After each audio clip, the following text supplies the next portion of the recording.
Once upon a time, there was an apple tree. This tree lived on a hill, but next to it, there was a river that had dried up. Because of this, the apple tree wasn't getting any water and was becoming thirsty. 3 days after the river dried up, a gray rhinoceros was passing by an apple tree. When suddenly it heard the tree groaning and moaning. The tree calls out to him and says, the rhino said, "I would appreciate it if you could go and solve the problem of this river so that it can have water again." The rhinoceros said, "How can you repay this favor of mine?" The tree replied, "Next year, pass by here, and I will give you my fruits." The rhinoceros laughed and said to the tree, "I can't wait a year." Then it moved on and continued its path. After this incident, the apple tree falls asleep to avoid feeling thirsty.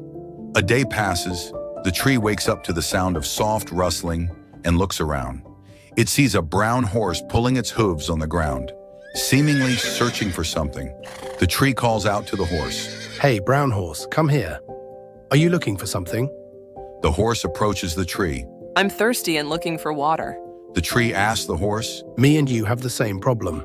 I'm also thirsty, but water is hard to find around here. However, I know a place where you can find water." The horse replied. Where is the water? The tree said. "If you promise to bring me some water, I will tell you where the source is." The horse promised, and the tree said, "If you follow this dried riverbed, you will reach the source of the river, and surely there will be a spring there." As soon as the horse heard this, it quickly ran away from the tree and headed toward the spring. 2 days passed, but the horse did not come. The tree fell into a deep sleep once again, to at least bear the pain of thirst. In its dreams, it saw a river full of water beside it. It was in this dream that suddenly it woke up to the sound of rustling. The tree thought the horse had arrived and joyfully looked around, but there was no horse. Its happiness turned into sorrow, and it fell asleep again. A little later, it woke up again to the sound of rustling. It felt something moving on its roots. Looking down, it saw a white rabbit digging into the ground. The tree thought that this rabbit must also be searching for water. The tree said to itself, "But this rabbit, with its small size, can't help me at all. It can't even bring me water. Still, I will help it." The tree called the rabbit.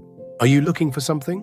The rabbit replied. Yes, I'm thirsty and looking for water. The tree said, "I am thirsty too, but unfortunately, I can't move from my place to go drink water."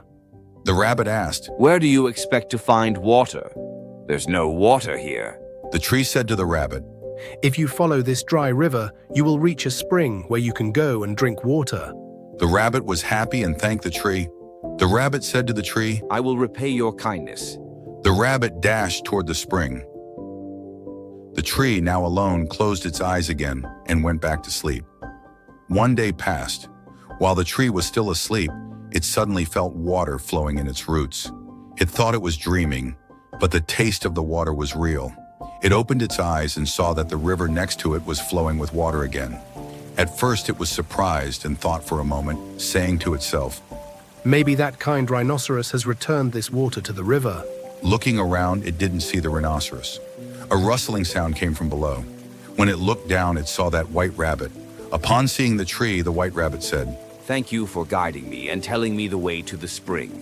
It was my duty to save you from thirst. The tree thanked the rabbit and said, "You can stay here and live with me because good friends are hard to find."